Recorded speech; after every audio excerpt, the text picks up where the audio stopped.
Hello friend, बहुत बहुत स्वागत है एक बार फिर से आप सभी का हमारे यूट्यूब चैनल में। और दोस्तों, आज हम बात करेंगे IBPS क्लर्क नोटिफिकेशन 2020 के बारे में बात करने वाले हैं। जैसा कि आप सभी को पता है कि ग्रामीण बैंक का जो है क्लर्क का PO का वैकेंसीज आ चुका है, नोटिफिकेशन आउट हो चुका है। आई होप कि सारे कैंडिडेट फॉर्म फिल कर दिए होंगे। अब है कि यहाँ पे IBPS अगर बात करें PO का भी, तो यहाँ पे नोटिफिकेशन रिलीज़ कर दिया गया है। तो अब कहीं ना कहीं बारी है IBPS क्लर्क नोटिफिकेशन का।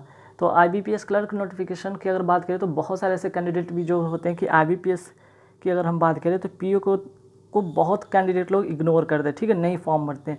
ज़्यादातर उनका फोकस होता है IBPS क्लर्क का। हालांकि जहाँ बात करें ग्रामीण बैंक क्लर्क का, तो ग्रामीण बैंक क्लर्क का या फिर PO का वैकेंसीज जब नोटिफिकेशन आता है या वैकेंसीज रिलीज होती है तो बहुत सारे कैंडिडेट उसमें इंटरेस्ट लेते हैं।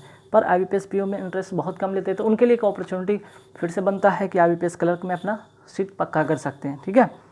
तो आइए यहाँ पे बात करेंगे कि इसमें टोटल वैकेंसीज क्या है, ऑनलाइन कब से होगा, एग्ज़ाम डेट क्या क्या होंगे, मेंस पेपर कब होगा, प्रीलिम्स में क्या पूछे जाते हैं, मेंस में क्या पूछे जाते हैं, उसका क्या फॉर्मेट है, क्या स्ट्रक्चर, सारी चीज़ के बारे में हम डिस्कस करेंगे।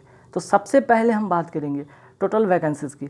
तो देखिए, टोटल वैकेंसीज़ की बात करें तो अप्रॉक्स यहाँ पे कह सकते हैं, एक्सपेक्ट कर सकते हैं 15,000 के आसपास वैकेंसीज आ सकता है।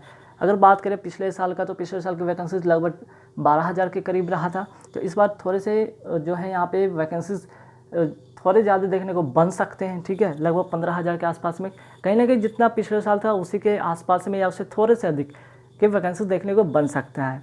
अब रहा ऑनलाइन कब से स्टार्ट होगा, तो देखिए 7 सितंबर के बाद या 7 सितंबर से या 7 सितंबर के बाद, ठीक है। आफ्टर 7 सितंबर के बाद इसकी जो है यहाँ पे आफ्टर 7 सितंबर के बाद इसकी जो है नोटिफिकेशन रिलीज देखने को बन सकता है। आप सभी कैंडिडेट इस फॉर्म को फिल कर पाएंगे जो एलिजिबल हैं एज और उनके जो एजुकेशन क्वालिफिकेशन को फुलफिल पूरा करते हैं, तो ठीक है। अब रहा बात एग्ज़ाम डेट जो है प्रीलिम्स की बात हो रहा है। एग्ज़ाम डेट कौन कौन से तारीख में, 12, 13, 19 और 12, 13, 19 3 डेट में इसका पेपर होने वाला है दिसंबर 2020 में, ठीक है। वही बात करते हैं मेंस पेपर कब होगा, तो 24 जनवरी 2021 को मीन्स 2021 में इसका पेपर होगा, जनवरी में 24 तारीख को। और फाइनल रिजल्ट की अगर हम बात करते हैं तो 1 अप्रैल 2021 को इसका फाइनल रिजल्ट डिक्लेयर होगा, ठीक है।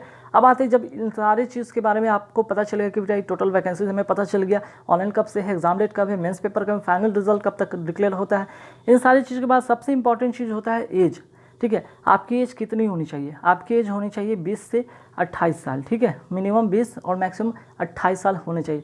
बाकी जो है कि एज जो रिलैक्सेशन की अगर हम बात करते हैं एज पर जो गवर्नमेंट रूल्स है उनके अनुसार जो आपका 3 साल या फिर यहाँ पे जो 5 साल का जो छूट मिलता है, जैसे OBC का आपको 3 साल का छूट मिलता है, SC ST के लिए 5 साल का छूट मिलता है, वो एज़ पर गवर्नमेंट रूल के हिसाब से मिलेंगे। हालांकि अगर हम बात करते हैं अगर मिनिमम का, तो मिनिमम 20 ईयर्स है, मैक्सिमम 28 साल होने चाहिए। अच्छा, मिनिमम 20 और मैक्सिमम 28 साल होने चाहिए। तो एजुकेशन क्वालिफिकेशन क्या होनी चाहिए, एजुकेशनल क्वालिफिकेशन की अगर हम बात करते हैं तो इसमें कहा गया है कि जो candidate must possess the minimum qualification of graduation in any discipline, means कि ग्रेजुएशन होना चाहिए कोई भी डिसिप्लिन से हो, चाहे आर्ट्स हो, कॉमर्स हो, साइंस हो या उसके इक्विवेलेंट जो भी हो, ठीक है, फ्रॉम अ रिकॉग्नाइज यूनिवर्सिटी और any equivalent qualification recognise as such by the central government, ठीक है। एक इंपॉर्टेंट चीज़ और इसमें नोट कीजिए, the candidate should have passed in English as one of the subject SSC HSC या इंटरमीडिएट या ग्रेजुएशन लेवल पे। तो इन सारे फॉर्मेट के में कहा गया है कि इंग्लिश जो होगा एक सब्जेक्ट होना चाहिए उनको, चाहे वो मैट्रिक लेवल पे, इंटर लेवल पे या ग्रेजुएशन लेवल में, उनको किसी भी पूरे सब्जेक्ट में एक सब्जेक्ट ऐसा होना चाहिए जो इंग्लिश होना चाहिए, ठीक। चलिए, अब बात किया इंपॉर्टेंट क्या है, यहाँ से इंपॉर्टेंट चीज़ होता है कि भाई the recruitment process of IBPS clerk occurs in 2 phases, 2 phase में इसका पेपर होता है। एक तो प्रीलिम्स होता है, दूसरा मेंस होता है। इंटरव्यू की बात करें तो यहाँ पे इंटरव्यू नहीं है, ठीक है। टोटल वेटेज पे होता है, टोटल आपके फाइनल मेरिट लिस्ट के आधार पे बनता है आपका final result.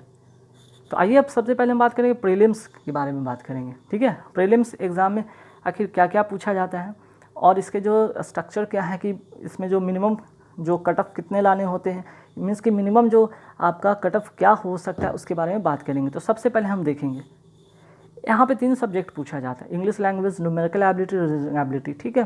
Number of question की बात करें 30 क्वेश्चन इंग्लिश से, 35 क्वेश्चन न्यूमेरिकल एबिलिटी से, रीजनिंग एबिलिटी से 35, कुल मिलाकर 100 क्वेश्चन होते हैं, 100 मार्क्स के लिए होते हैं। मैक्सिमम मार्क्स भी होते हैं 30, 35 के एवरेज में, एक इंपॉर्टेंट चीज़ है कि 20 मिनट्स हर सेक्शन के लिए मिलेगा, ठीक है।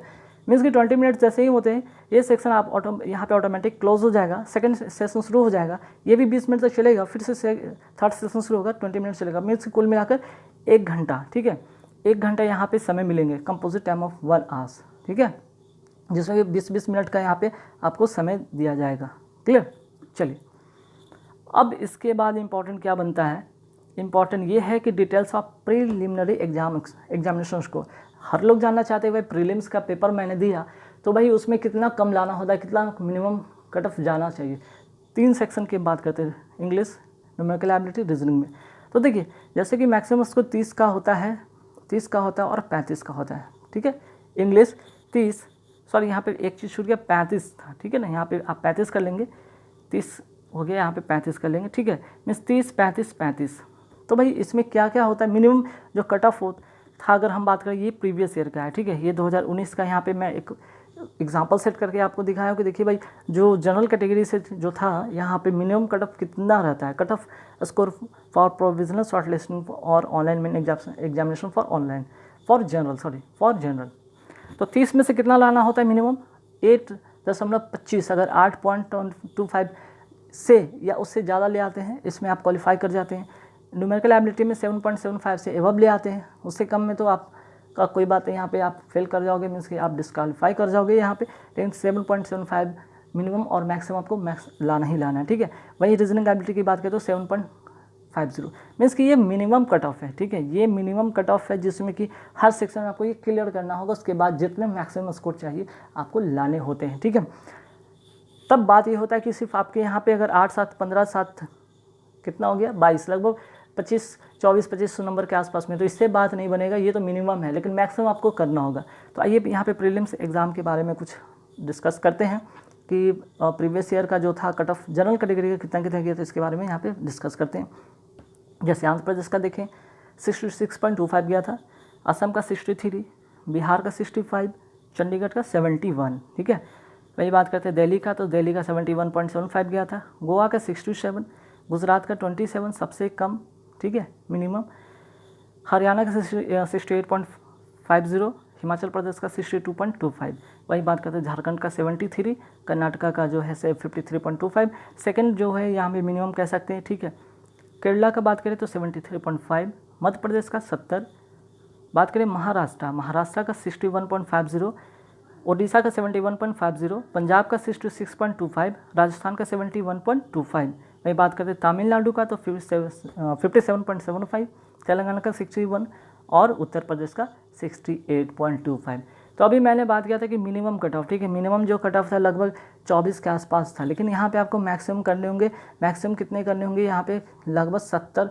अगर आप कुछ जैसे कि कुछ स्टेट जैसे कि यूपी कर ले, हरियाणा कर ले, दिल्ली कर ले, बिहार कर ले, एमपी कर ले, तो वहाँ पे लगभग आपको 70 ला लेंगे। कुछ स्टेट की हम बात करते हैं जहाँ पे आपको 50 से 60 में भी बात बन जाएगा, लेकिन कुछ स्टेट ऐसे हैं जहाँ पे 70 से 75 के आसपास में लाने होंगे। और ये जो 50-60 का जो है यहाँ पे आप देख सकते, जैसे तमिलनाडु हो गया, तेलंगाना हो गया, ठीक है, इन सब स्टेट में कुछ ऐसे स्टेट है जहाँ पे आपको कम कट में भी बात बन जाएगी, ठीक है। जैसा कि आपको यहाँ पे कट ऑफ में बताया गया, जैसे कि आपको तेलंगाना हो गया, तमिलनाडु हो गया, ठीक है।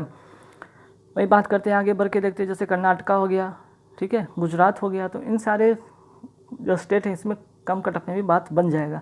वही बात करते हैं उत्तराखंड का, तो उत्तराखंड का जो कट ऑफ गया था 76, वेस्ट बंगाल का 70.75 गया था। तो ये रहा प्रीलिम्स का, ठीक है।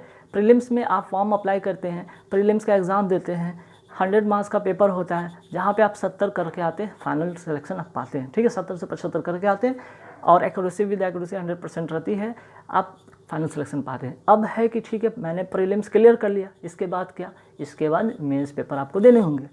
तो मेंस पेपर में क्या क्या होता है, आइए यहाँ पे मेंस पेपर के बारे में डिस्कस करते हैं।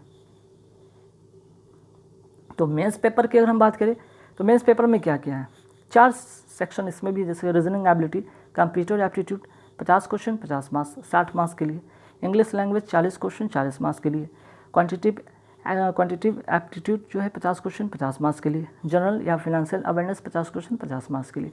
अब इसमें टाइमिंग अलग अलग, जैसे 45 मिनट आपको मिलेंगे reasoning ability and computer aptitude में, 35 मिनट मिलेंगे इंग्लिश लैंग्वेज में, 45 मिनट मिलेंगे क्वांटिटिव एप्टीट्यूड में, और 35 मिनट मिलेंगे जनरल एंड फिनेंशियल अवेयरनेस में, ठीक है। कुल यहाँ पे अगर बात करते हैं तो यहाँ पे 190 क्वेश्चन ठीक है, 200 मार्क्स के लिए और 160 मिनट मिलते हैं। ठीक है, तो ये होगा मेंस का फॉर्मेट आपका। तो मेंस के बारे में जानने के बाद अब जानेंगे कि मेंस का जो है क्या जाता है मिनिमम कट ऑफ। तो देखिए मिनिमम कट ऑफ की अगर हम बात करें, ठीक है, मिनिमम कट ऑफ कितना जाता है यह ध्यान दीजिएगा। तो जैसे देखिए यहाँ पे अगर बात करें जनरल एंड फाइनेंशियल अवेयरनेस की बात करें तो 50 में से 10.25 होने चाहिए मिनिमम कट ऑफ।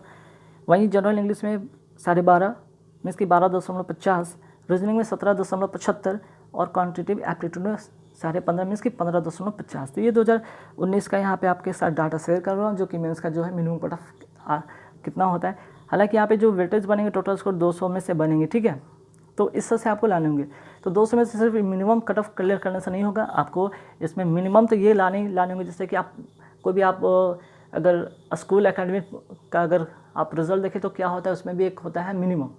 ठीक है, मिनिमम जैसे होता है कि आपको 100 में अगर 30 मार्क्स में पास मार्क है तो 30 तो कम से कम ला लें, मैक्सिमम तो आपको जाने ही जाने हैं। ठीक है, 30 से कम आते हैं तो वैसे डिस्क्वालीफाई हो जाएंगे।